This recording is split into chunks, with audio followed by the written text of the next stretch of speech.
नमस्कार दोस्तों। आज की इस वीडियो में हम प्रतिशत के सवालों को हल करना सीखेंगे बहुत ही सिंपल तरीके से, क्योंकि बहुत सारे बच्चे ऐसे हैं जिनको प्रतिशत के सवालों को हल करने में बहुत ज्यादा समस्या आती है। ठीक है, तो आज की इस वीडियो में हम 6 सवालों को सॉल्व करेंगे और यदि आप इन 6 ही सवालों को पूरा एंड तक देख लेते हैं तो मैं दावा करता हूं कि कभी भी आप प्रतिशत के सवालों में गलतियां नहीं करेंगे। ठीक है, तो हमारा देखिए, जैसे कि पहला सवाल है 400 का 8% हमें निकालना है, तो ये तो बहुत आसान होता है, इसको कोई भी हल कर सकता है। लेकिन दूसरे सवाल को जरा ध्यान से देखिए, 650 का 2%, फिर उसका भी हमें 5% निकालना है। तो ये जो सवाल है इसमें स्टूडेंट बहुत ज्यादा गलती करने वाले हैं। इसके बाद में तीसरा सवाल देखिए, 400 का कितना परसेंट 5 होगा। अब यहां पर हमें परसेंट दिया नहीं गया है, हमें बताना है कि 400 का कितना परसेंट 5 होगा, तो इसमें भी बहुत ज्यादा कंफ्यूजन होता है। इसके बाद में देखिए 40% का भिन्न रूप बताइए, तो हमें प्रतिशत को भिन्न में बदलना है। ये भी आसान होता है, लेकिन बहुत सारे बच्चों को ये भी नहीं आता है। ठीक है, लेकिन सबसे ज्यादा खतरनाक जो सवाल है वो है हमारा छठवां सवाल कि 12% का फिर हमें 3% निकालना है। मतलब यहां भी परसेंटेज है, यहां भी परसेंटेज है और यहां भी परसेंटेज है, तो इस सवाल में सबसे ज्यादा गलती होने के चांसेस हैं। ठीक है, तो सभी सवालों को तो आप देखिएगा ही, साथ में आप छठवें सवाल को जरूर देखिए, क्योंकि इसमें गलती होने के चांसेस ज्यादा होते हैं। ठीक है, तो चलिए हम बारी बारी से सभी सवालों को हल करते हैं ताकि आपको सारी चीजें समझ में आए। ठीक है, तो सबसे पहले हम समझ लेते हैं कि प्रतिशत का मतलब क्या होता है। ठीक है, तो जो प्रतिशत है इसको हम इस वाले चिन्ह से दर्शाते हैं। ठीक है, ये वाला चिन्ह जहां पर भी लगा होगा तो हम समझ जाएंगे कि वहां पर प्रतिशत का सवाल दिया गया है। ठीक है, तो ये जो चिन्ह होता है इसका मतलब होता है 1/100। ठीक है, प्रतिशत का चिन्ह जो होगा उसका मतलब होता है 1/100। यदि कहीं पर लिखा हुआ है 2%, तो इसका मतलब होगा 2/100। अगर कहीं पर लिखा होगा 3%, तो इसका मतलब होगा 3/100। ठीक है, अगर कहीं पर लिखा होगा 10%, तो इसका मतलब होगा 10/100। ठीक है, तो आपको समझ में आया प्रतिशत क्या होता है। चलिए अब हमारा जो पहला सवाल है इसको हम हल करते हैं। ठीक है, तो इसको यहां से साफ कर देते हैं और हमारा जो अगला सवाल और हमारा जो पहला सवाल है इसको हम हल करते हैं। ठीक है, तो पहला सवाल क्या है, देखो 400 का 8%, 400 का हमें 8% निकालना है। तो कैसे करेंगे, देखो सबसे पहले तो हम लिखेंगे 400। ठीक है, ये हमने लिख लिया 400। अब जहां पर भी आपको का दिखाई दे, प्रतिशत के सवाल में आपको कहीं पर भी यदि का दिखाई दे तो वहां पर आपको लगा देना है गुणा। ठीक है, तो हमने यहां पर लगा दिया है गुणा। अब 8%, अभी मैंने बताया था 3% मतलब कि 3/100, तो 8% मतलब कि 8/100। ठीक है, समझ में आया। चलिए अब क्या होगा भाई, तो 2 जीरो से 2 जीरो हम काट देंगे। ठीक है, अब हमारे पास में क्या बचा, तो यहां पर बचा 4 गुणा, यहां पर बचा हमारे पास में 8। ठीक है, अब 8 और 4 का गुणा कर दो, तो 8 चौके कितने हो जाएंगे 32। तो ये जो 32 है यही हमारा क्या हो गया, आंसर हो गया। मतलब कि 400 का 8% क्या होगा, तो 32 होगा। तो इसका आंसर आ जाएगा हमारा कितना, 32। ठीक है, समझ में आया। तो पहले सवाल को हमने हल कर लिया है। अब चलिए हमारा दूसरा सवाल हल करते हैं। दूसरा सवाल है 650 का 2% का 5% क्या होगा। ठीक है, तो सबसे पहले हम लिखेंगे भाई 650 का 2% का 5%। ठीक है, तो क्या करेंगे, सबसे पहले तो भाई 650 लिख लो, ये हमने लिख दिया 650। का के स्थान पर हमें लगा देना है गुणा। ठीक है, 2% है मतलब कि 2/100, फिर से का है मतलब फिर से गुणा, 5% है मतलब कि 5/100। ठीक है, समझ में आया। अब क्या करना है, देखो एक जीरो से एक जीरो कट जाएगी। ठीक है, यहां पर देखो 5 एकम 5, 5 दूनी 10। ठीक है, अब 2 से 2 कट जाएगा। अब क्या क्या बचा हुआ है, तो यहां पर बचा हुआ है हमारा 65 यानी कि 65 गुणा, यहां पर तो देखिए सब कुछ कट गया, कुछ भी नहीं बचा है। ठीक है, तो यहां पर हम लिख देंगे 1।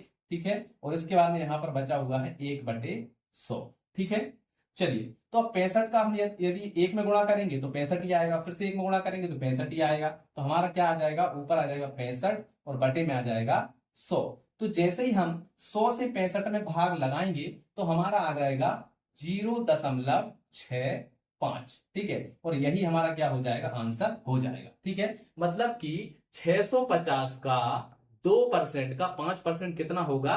0.65 होगा। ठीक है, तो यहां पर हम लिख देते हैं 0.65। ठीक है, समझ में आया? चलिए अब इसको भी यहां से हटा देते हैं और हमारा जो अगला सवाल है उसको हम सोल्व करते हैं, यानी कि तीसरा वाला। ठीक है, अब यहां पर लिखा हुआ है 400 का कितना परसेंट। ठीक है, तो 400 का कितना बोल रहा है ना, तो कितना को हम मान लेते हैं x। ठीक है, तो 400 का x परसेंट जो है वो कितना है? 5 है। ठीक है, यही हमसे पूछ रहा है, बता रहा है कि 400 का कितना परसेंट 5 है, तो हमने मान लिया कि 400 का x परसेंट जो है वो 5। ठीक है, तो यहां पर आ गया हमारा 400 का के स्थान पर हमें लगा देना है गुणा x परसेंट। 2% होता तो 2/100, x परसेंट है तो x बटे 100। ठीक है, x बटे 100 हो गया। ठीक है, और बराबर में कितना है? 5 है। चलिए अब देखो, 2 जीरो से 2 जीरो कट जाएंगी, क्या बचा? 4 गुणा x बराबर 5। ठीक है, अब 4 इसके साथ क्या है? गुणा में है। ठीक है, तो यदि हम इसको इस तरफ ले जाएंगे तो ये भाग में आ जाएगा, तो x बराबर कितना आ जाएगा? 5/4। ठीक है, तो हमारी x की वैल्यू क्या आ गई? हमसे क्या पूछा था? 400 का कितना परसेंट 5 है, तो 400 का 5/4% जो है वो हमारा क्या है? 5 है। ठीक है, आप चाहें तो 4 से भाग भी लगा सकते हैं, तो कितनी बार जाएगा? देखो 4 एकम 4। ठीक है, एक बचेगा तो पॉइंट लगा के 0 बढ़ाएंगे तो कितना हो जाएगा? यहां पर हो जाएगा हमारा 10, तो 4 दूनी 8। ठीक है, और फिर 4 पंजे 20, तो यह आ जाएगा हमारा x बराबर 1.25%। तो हमारा जो तीसरा वाला है इसका आंसर आ जाएगा 1.25%। ठीक है, समझ में आया?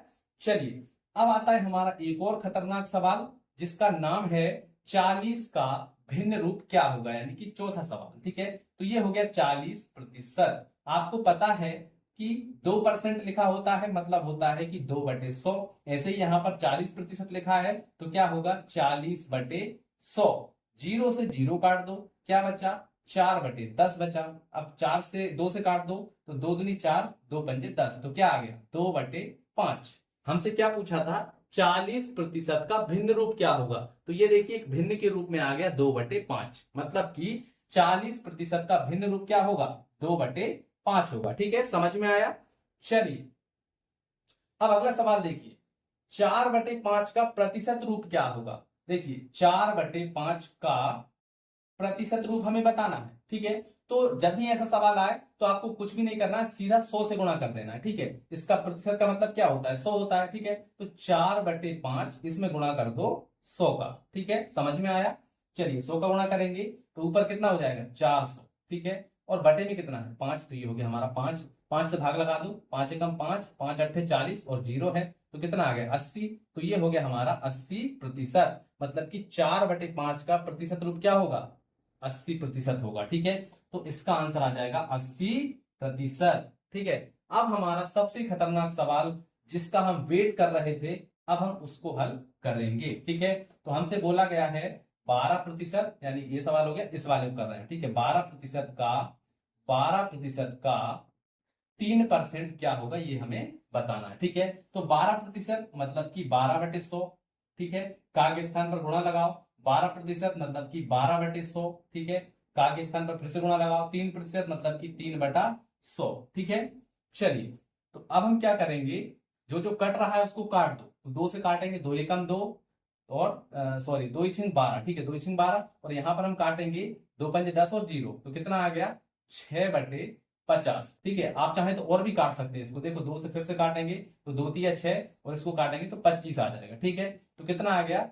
3/25 आ गया। इसको भी काटेंगे तो यहां पर भी सेम 3/25 आ जाएगा। ठीक है, तो ये हो गया 3/25। ठीक है, इसके बाद में ये नहीं कटेगा, इसको हम ऐसे लिख देते हैं 3/100। ठीक, चलिए अब हमें क्या करना है? इनका गुणा कर लेना है, तो 3 तिरका 9, 9 तिया 27। ठीक है, तो ये हो गया हमारा कितना?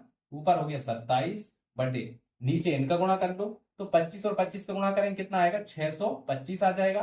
ठीक है ना, 25 और 25 का गुणा करेंगे तो 625 आ जाएगा। एक बार करके देख लेते हैं, 25 पंजे 125 की 5 हाथ लग जाएगा हमारा कितना?